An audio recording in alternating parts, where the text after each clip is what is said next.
963 कोटी आहे. राज्याला वर्षाचा खर्च भागवायला लागतात 6,06,855 कोटी.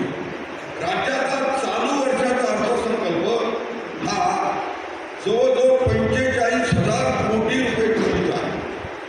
राज्य सरकारवर 31 मार्चला कर्ज होतं 7,32,000 कोटी. राज्य सरकारला 31 मार्चला द्यावं लागणारं व्याज होतं 56,727 कोटी. राज्य सरकारने अर्थसंकल्प म्हणजे बजेट मंजूर झाल्यावर जूनमध्ये लाडक्या बहिणीचे हप्ते देण्यासाठी कर्ज घेतलाय 13,000 कोटी.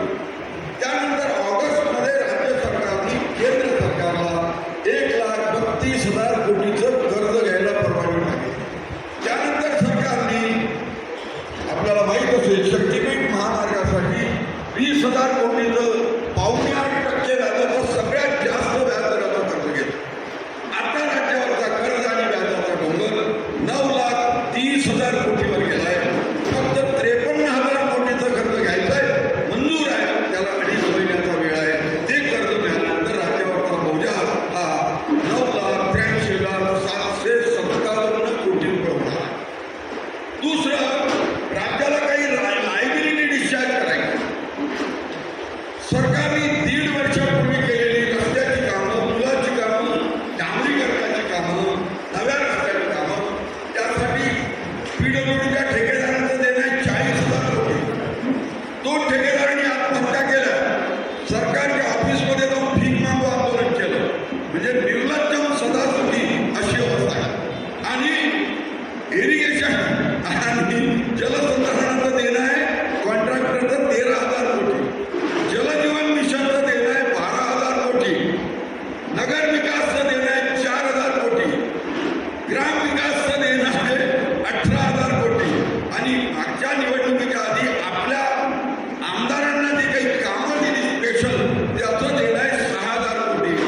आणि जो म्हणून जिल्ह्याचा 29% निधी येतो त्याला DPCचा निधी होतो आणि आमदारांचा निधी याचं देणं आहे 2,515 कोटी.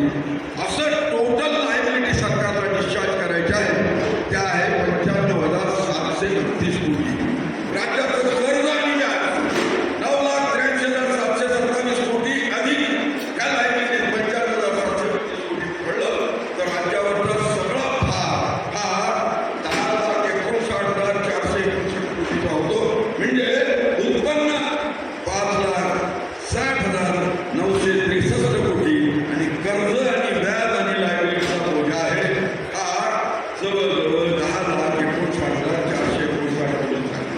ब्रह्मदेवाला जरी मुख्यमंत्री केलं 100 वर्ष आपण दावा उभा करत राहिलो तरी या राज्याचं बरं होणे नाही. हे आपण सगळ्यांनी करा. हे राज्य दिवाळखोरीत निघालेलं राज्य आहे. बुडाला इंडिया बाबी असं सगळं चित्र डोळ्यापुढे आहे. आणि या सगळ्या परिस्थितीत आपल्याला आपला विचार आपली बनती घेऊन पुढे जायचं आहे. हे तुम्ही आम्ही सगळ्यांनी लक्षात ठेवायचं आहे. आणि म्हणून मी सरकारला म्हणतो एकदा चळवळ आहे, विचार आहे, हा दबाव गट आहे, ही आर्थिक स्वातंत्र्याची लढाई आहे. आणि म्हणून एक कधी असं म्हणतो हा विचार पुढे न्यायचा असेल, आपल्याला स्वातंत्र्य मिळायचं असेल तसं म्हणतो जो आगे बढ़ता है वो पीछे नहीं देखता, जो पीछे देखता है वो जिंदगी में कभी आगे नहीं बढ़ता.